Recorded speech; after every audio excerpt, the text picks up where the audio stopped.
gyebuvudeko wabalukawo obutakkaanya bannakibiina ki NRM Lyantonde nga bwava ku ssentebe wa NRM Deborah Rwabwogo okulemera mu ofiisi y'ekibiina. Kino kyaddiira Rwabwogo okwesimbawo kubwannamunigina ku kifo ky'omubaka omukyala akiikira disitulikiti y'e Lyatonde oluvannyuma lwa Doreen birungi okumuwangula mu kamyufu. Kino kyaviirako bannakibiina okwekubira endulu mu bakulira ekibiina era ne balagira ono okwabulira ofiisi ya NRM. Kyokka ono yerayiride nti si mwetegefu kwabulira ofiisi eno ng'agamba nti ssaabawandiisi w'ekibiina talina buyinza bumugoba. Sekutale yalondebwa pulezidenti nze taalondangako. Omuntu atampa obuyinza tasobola kubunzijjako. So agenda noonye baawo obuyinza akole ki? Abaggyeko ente. Obuzibu abutadde ku nsimbi ezasindikibwa mu byalo okuyambako mu kuwenja akalulu. Sente za grassroots mobilization sente za candidate. So kati tuli mu kukozesa sente z'ekibiina okukola akalulu kaabwe. Buli we tugenda kutuula buli LC waliwo 75,000 mu kakaaga. So far 83-87% tebanaba kufuna sente ezo. Esente ezo ziriwo. Ate bo abeesimbyewo mu bifo by'obubaka bwa paalamenti bakyagenda mu maaso n'okuwenja akalulu. Mu disitulikiti y'e Mityana omubaka omukyala wa disitulikiti eno Joyce Baagala Ntwatwa ng'ali wamu ne ssentebe wa disitulikiti eno Patrick Mugisha Nsiimye nga mu kaseera kano avuganya ku kifo ky'omubaka wa munisipaali y'e Mityana bombi nga bali ku bwannamunigina akalulu bakanoonyereza mu muluka gw'e Katakara mu disitulikiti eno y'e Mityana. Bano beegattiddwako abalala abavuganya ku mitendera egy'enjawulo nga bonna beesimbyewo ku bwannamunigina. Akabonero akange ndi ku ssaawa omuganda kyayita omulega ki njuba banondanga ennaku z'omwezi 22.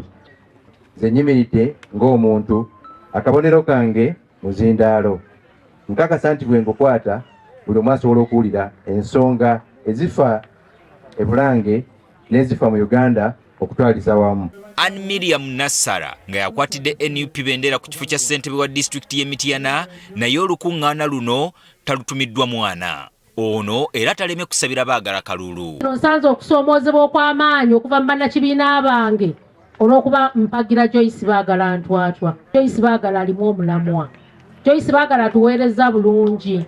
Joyce Baagala tukoze naye mu bukakkamu naye ate nga ebintu bituuka ku disitulikiti wa e Mityana. N'olwekyo mbasaba temubaamu na kutya Joyce mumulonde akabonero ke mupiira. Wamala okulonda pulezidenti w'eggwanga tuli ba opposition Robert Kyagulanyi Ssentamu nkusaba ompere mama Mityana Baagala Joyce Ntwatwa akabonero tuli ku mupiira bannange. Yewo mbasabe muddemu munneesige okuddamu bakiikirira ng'omubaka omukyala wa disitulikiti y'e Mityana. Mwebale kutambula nange olugendo lwe tutambudde. Mwebale kuyimirirawo mu kaseera nga njita mu kusoomoozebwa. Mwebale kuyimirira nange. Newankubadde nga bano tebaweebwa kkadi ya NUP bagamba nti ku Kyagulanyi kwe batava ku ntebe y'obukulembeze bw'eggwanga. Akabonero kange mwanyi. Akabonero ki? Abekasebera nga mbasaba n'akaluka Robert Kyagulanyi Ssentamu basebe banyama. Yakolwaki nkasaba? Bwe mbeera kkaadi wadde teyajja mu feva yange. Naye nange kyekibiina kyenzikiririzaamu. Ye Jackson Ssekikubo avuganya ku kifo ky'omubaka wa munisipaali y'e Mityana asiibye atalaaga katawuni ke Wabigalo ng'ava nju ku nju. Nyingidde byabufuzi, nyingidde byabukulembeze, njagala tukulaakulanye Mityana munisipalite. Njagala mutuukeko ekkunywa mulabe biki bye tukozeeyo. N'olwekyo bannamityana munisipalite mwenna mbakoowoola mulonde Dr. Ssekikubo ow'ebikolwa byenkoze obikwatako obisangawo omwana n'omuzzukulu agenda bisangawo. Yo mu kibuga Hoima abantu bana abavuganya ku kifo ky'omubaka omukyalo wa disitulikiti eno buli omu asuubiza ensi n'eggulu singa alondebwa ku kifo kino.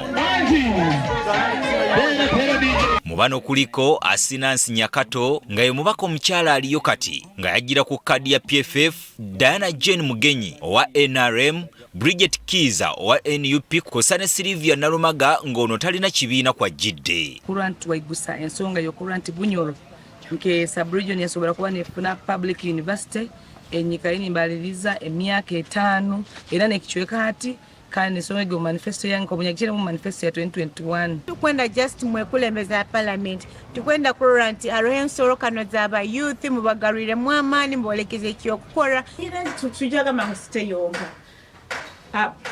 leka mbalize hasite baitu nimbaliriza mukugamba nti mukutwaliza bunyoro yona hamu wiro ntuininye hamusite obundu basire omusite muno hakusinga bwingi hona ekikuru ky'abantu bakusingayo kwekulembeza gali maizi n'amasinyalazi. Bano bategeezezza nti n'ebyobulamu nabyo byakusoosowazibwa. N'ensonga y'okulwa nti esobola kulobinga kubaliriza kulwa nti asobola kuba ntufuna City Hospital erwale Lyatonde lye olubuga lw'amafuta mukimanya kulungi nti bwire buno itwa tutunulire referral hospital. Niti likumara bogenda boma haijwire abarwaire nti bakaina okubyama obokuluga halekyo emibazi teriyo bakugamba ko mubazi genda okukula heru nikimanyisa nti omuntu wa hansi akumigirizibwa arugire mukataina n'omulimo agenzere mu iraro nanira kufuna obuhereza baitu bwakire yasangira ataliyo mubazi.